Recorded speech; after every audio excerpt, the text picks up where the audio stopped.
ग्रामीण भागामध्ये एक अस्सल म्हण आहे, म्हातारीनं कोंबडं झाकलं म्हणून सूर्य उगवायचा थांबत नाही. वसीम रिझवी यांच्या संदर्भामध्ये ही म्हण अतिशय चपखलपणे लागू पडते. वारंवार हे जे वसीम रिझवी वकील आहेत, जे सेंट्रल शिया वक्फ बोर्डाचे अध्यक्ष राहिले होते, सभासद राहिले होते, त्यांनी सर्वोच्च न्यायालयामध्ये एक याचिका दाखल केली होती, ज्याचा उल्लेख आम्ही यापूर्वीच्या व्हिडिओमध्ये केला होता. आणि वारंवार हा विषय तथाकथित पुरोगाम्यांनी सगळ्यांनी बाजूला ठेवला होता, त्याच्यावरती बोलायचं नाकारलं होतं किंवा आळीमिळी गुपचिडी ठरवली होती. इस्लामचे कट्टरपंथी अनुयायी बोलणार नाहीत हे तर अपेक्षित होतंच, पण हे जे सगळे तथाकथित लिब्रांडो आम्ही ज्यांना म्हणतो ते पण ह्याच्यावरती गपचूप बसलेले होते आणि ही गोष्ट केव्हा ना केव्हा तरी बाहेर येणारच होती. मुद्दा असा होता, वसीम रिझवी यांनी जी न्यायालयामध्ये सर्वोच्च न्यायालयामध्ये याचिका दाखल केली होती त्याच्यामध्ये असं स्पष्ट सांगितलं होतं की कुराणमधल्या ह्या ज्या 26 आयत आहेत, या कट्टरपंथी लोकांना हिंसाचार करण्यास प्रवृत्त करतात, प्रोत्साहन देतात, त्यांना त्याची प्रेरणा त्यापासून मिळते, म्हणून ह्या आयत रद्द करण्यात याव्यात. भारतामध्ये इस्लामचा अनुयायी म्हणून मला या आयतांचा त्रास होतो आहे. म्हणजे मला जर इस्लामचा अनुयायी राहायचा असेल तर मला कुराणचं आज्ञा पाळाव्या लागतील आणि ह्याच्यामधल्या ह्या आज्ञा मला मंजूर नाहीत. त्याहीपेक्षा त्यांचा जो मूलभूत दावा होता की मूळ अल्लाहने सांगितलेल्या कुराणमध्ये हे आयतच नाहीत किंवा अल्लाहने असं काही सांगितलेलं असू शकत नाही. खरं तर अपेक्षित असं होतं, सर्वोच्च न्यायालयाने ती याचिका फेटाळली हे एक वेळ मी समजू शकतो की त्या चौकटीमध्ये येत नाही किंवा अजून काय असेल किंवा हे बालंट आपल्यावर कशाला असं पण त्या सर्वोच्च न्यायालयाच्या न्यायमूर्तींनी ठरवलं असेल, काही का मुद्दे असो. याच्यावरती एक चांगली अशी चर्चा या तथाकथित सुधारणावादी पुरोगाम्यांनी करणं आवश्यक होतं की प्रत्यक्ष इस्लामच्याच एका अनुयायाला असं वाटतं की आपल्या धर्मग्रंथातल्या ह्या 26 आयत ज्या आहेत त्या नको आहेत, त्यांच्यावरती चर्चा झाली पाहिजे किंवा त्याचा अर्थ चुकीचा लावला जातो आहे. पण ह्याच्यावरती दुर्लक्ष केलं गेलं आणि याचा परिणाम आता असा झाला की हे जे वसीम रिझवी आहेत त्यांनी घर वापसी करत मी जो मूळचा हिंदू होतो आता तोच मी धर्म परत स्वीकारतो आहे म्हणून जितेंद्र नारायण त्यागी असं नाव धारण करून हिंदू धर्म स्वीकारलेला आहे. आता अपेक्षा अशी होती आता तरी जे मुद्दे वसीम रिझवी आणि आताचे जितेंद्र नारायण त्यागी यांनी उपस्थित केले त्यावर चर्चा व्हावी. तसं न करता जे समोर आलेले ट्विट आहेत, उदित राज जे काँग्रेसचे आहेत त्यांनी लगेच ट्विट केले की आता तुमची जात कुठली. वास्तविक जात बदलत नाही असा निर्णय आत्ताच मद्रासच्या चेन्नईच्या सर्वोच्च उच्च न्यायालयाने दिलेला होता एका प्रकरणामध्ये की जरी एखाद्याने धर्म बदलला तरी त्याची जात बदलत नाही.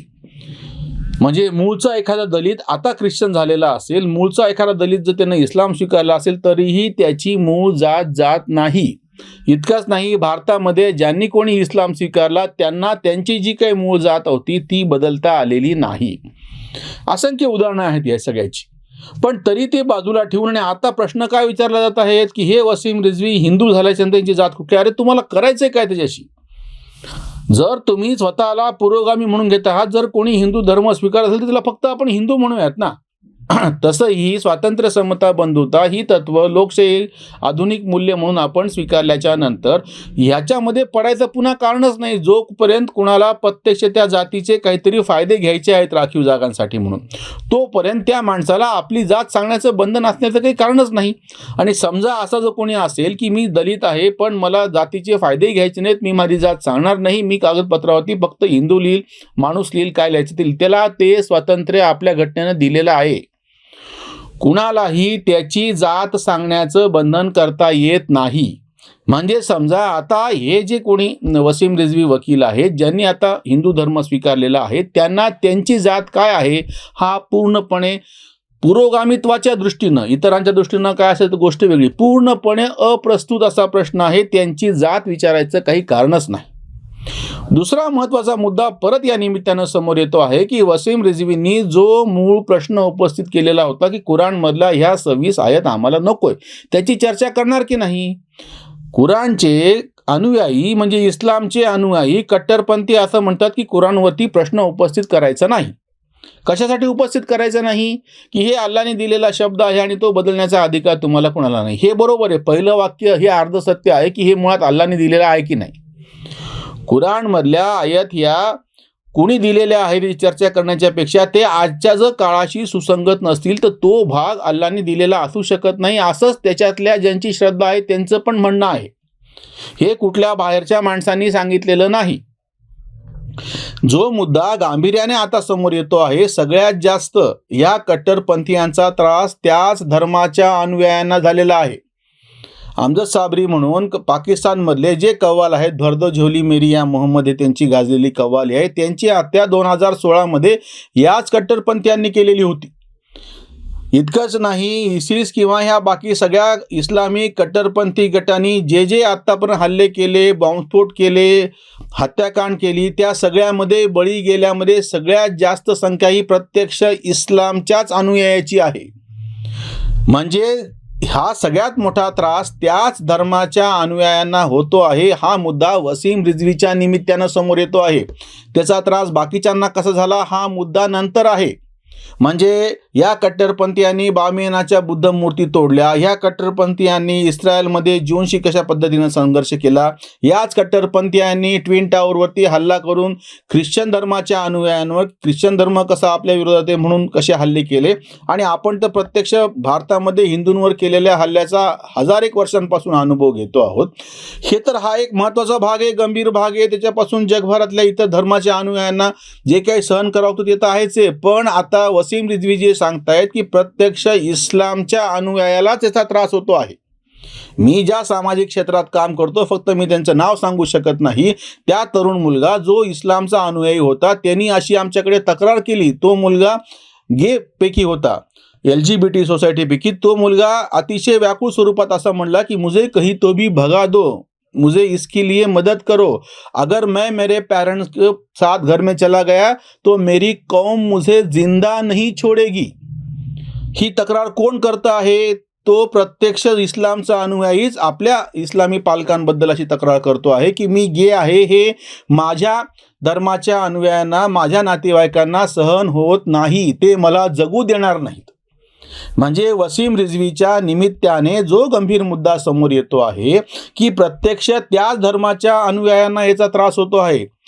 आतिश तासीर, तवलीन सिंग म्हणून ज्या पत्रकार आहेत, त्यांचा मुलगा ज्याने डिवायडेड, त्याच्यावरती त्यांनी एक हे केलं होतं मोदीच्या विरोधामध्ये, ते ठीक आहे, त्याच्याबद्दल काय त्याच्या ज्यांना कोणाला आक्षेप घ्यायचा तो वेगळा. पण त्यांना असं त्याच्या आत्मचरित्रात्मक पुस्तकात लिहिलेलं आहे की इस्लामचा जिहाद हा आधुनिकतेशी आहे.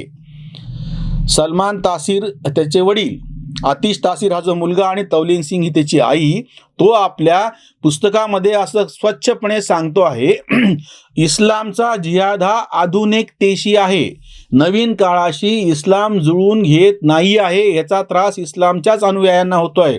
मी उदाहरणार्थ म्हणून तुम्हाला फक्त 2-3 मुद्दे सांगतो. इस्लामच्या त्या सगळ्या तत्वामध्ये पैशावरचं व्याज मंजूर नाही. मग इस्लामिक बँक नावाची प्रकार चालणार कसा? किंवा आधुनिक सगळ्या ह्याच्यामध्ये जेव्हा बँकेत सगळ्या एकूण अर्थकारणामध्ये विशेषतः वित्त पुरवठ्यामध्ये व्याज घेतलं जातं आणि इस्लामला व्याज मंजूर नाही. नंबर 2, इस्लामला प्रतिमा पूजन मंजूर नाही. मग अशा ह्याच्यामध्ये सगळी मनोरंजनाचा उद्योग प्रचंड मोठा जगभराचा, त्याच्यामध्ये इस्लामच्या अनुयायांनी काम कसं करायचं? आणि तिसरी महत्त्वाची गोष्ट म्हणजे प्रतीकं. जसं तिकडे प्रतिमा मंजूर नाही, तशी प्रतीकं म्हणजे त्याच्यामुळे दर्गे असो, मकबरे असो, मजार असो, या सगळ्यांना इस्लामचा अतिशय विरोध आहे. कट्टरपंथीयांचा संगीताला विरोध आहे, असंख्य गोष्टी. मग आता वारंवार जे मुद्दे समोर येत आहेत, आत्ताचे जे प्रत्यक्ष इस्लामचे अनुयायी आहेत, जे संगीत क्षेत्रामध्ये आहेत, जे इस्लामचे अनुयायी आहेत ज्यांना बँकिंगमध्ये काम करायचं आहे, जे इस्लामचे अनुयायी आहेत ज्यांना मनोरंजनाच्या क्षेत्रामध्ये TV आणि बाकीच्यामध्ये काम करायचे, ते त्यांच्या धर्मातल्या ह्या कट्टरपंथी नियमांना तोंड देऊ शकत नाहीत. हे कोणी बोलायला तयार नाही. म्हणजे हे सगळे म्हणजे आपल्याकडचे दर्गा पूजक, म्हणजे दर्गे जे आहेत ना, त्या सगळ्याला दर्गे, मजारी, मकबरे या सगळ्याला एकच शब्द आपण घेऊया सोयीस्कर म्हणून दर्गा. मस्जिद आणि दर्ग्यामध्ये फरक आहे. मस्जिद ही फक्त प्रार्थना करण्यासाठीची एक खुली जागा, तिथे समोर एक फक्त भिंत उभी केलेली असते, त्याच्यावरती कुठल्याही प्रतिमा कोरलेल्या नसतात, फक्त पानफुलाची नक्षी काढलेली असते.